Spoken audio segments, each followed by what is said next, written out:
list of anger, truly believes that moment from Jesus, a pardon receive.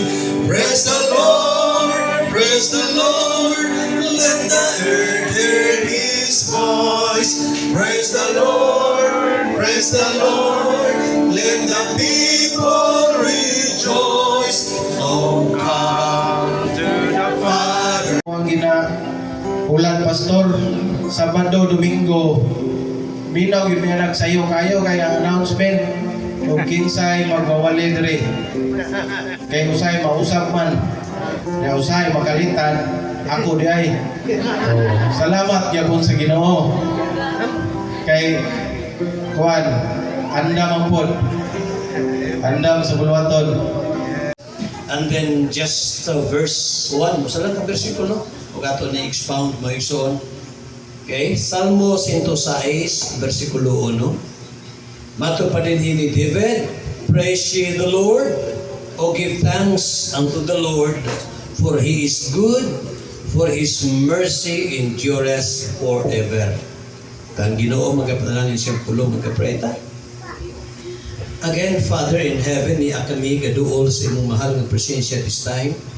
Karon nga una, Amahan, amo ikaw nga daygon, simbahon ug pasalamatan sa imong walay undang Ginoo kamaayo kanamo. Bisan Amahan, many times, Lord, we fail you.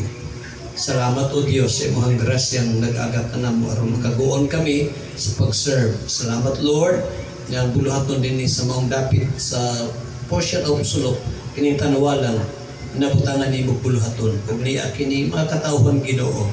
Salamat paggamit nimo kang mampas o mga kaigsuonan dinhing dapita sa tanwalang bisan pa sa Kalipsan family. God bless ka Lord kanina, padayon kanina Amahan. O salamat sa mga kaigsuonan dinhing mainiton sa pag-serve kanimo despite of many trials. Father, Lord, kaduna kay mensahe nga ipaabot ka namo. Asabta namo Lord ay mo kamatuoran, adawat namo kini pinagi sa tabang sa balaan ng Espiritu. Pasaylo kami Lord sa mga sala. Amo ning mapagampong kanimo o Dios sa ngalan ni Kristo amo Ginoo manuluwas. Amen. Kasi tubag ni Christ, pa ni Kristo Jesus ang tao dili mabuhi lamang sa tinapay. So kita maisuon kalipay ta dinhi sa pulong sa Ginoo. Now, ihatag na po maisuon kining topic, no? Nga part of this Thanksgiving Day celebration nato sa mong mission is our topic is God and Israel. Ang Dios o ang Israel.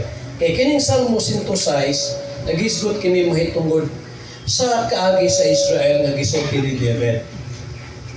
Now, ingon din sa mahatag ako pipilalan ka mga punto. Sa tagorasa gani Brother Christopher pataluwasa sa Ginoo. Wala kitay desire ani mga butang espiritual. Siguro na mo invite na to Bible studies to ako lang tong pasanggan, ato lang yung iran, no? Unya mga isuon, sa mga butang espiritual, alam na to binuang lang yun. Themselves also unto Baal Peor and ate the sacrifices of the dead. Walang rason maisong kita, di ta pwede mamista. Di ta pwede mamista kanang patronal fiesta, kita mga Baptist. Sagti lang ng ubang Baptist nga mamista na, may mga Baptist may mamista o laing pundo.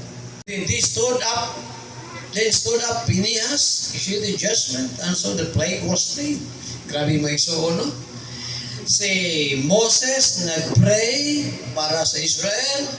Sunod din si Phinehas nag-ampo para sa Israel.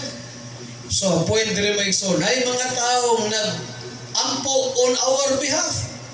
Ginoo ilantan imong grace ngadto kaniya. I was saved, naluwas ko kay dunay I believe na nag-ampo para sa kuha.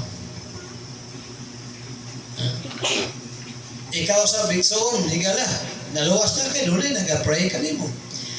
Ingon din sa verse 32, they angered him also at the waters of strife, so that it went ill with Moses for their sakes. Tanawa, si Moses may suon na tungod sa kagahi sa kasing-kasing sa mga Israelites, walang taon kasunod si Moses sa land of promise.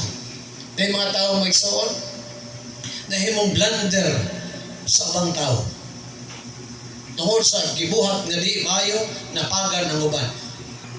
Mga butang na kaymutan sa Dios, buhatan ninyo na. Ginapanalangin ng biig sa Ginoo, bagay na. Ang Dios may soon ka panalangin siya. Ay mo tuwa na yung ngaway panalangin na agir. Ito ang universal law. Malahod na sa Dios may soon. Magtotoo siya Ginoo dili. Kung unsay iyang gipugas, iyan ang anihon. Unsay atong gipugas, anihon na to na. Ang sa katao, mutuo mag-Ginoo, mutuo mag-Bible, o di siya mutuo, kung siya ang gibuhat, anihon niya. Kanawa ang Japan, bisan majority sila di mutuo Ginoo, pero kay kugihan man sila.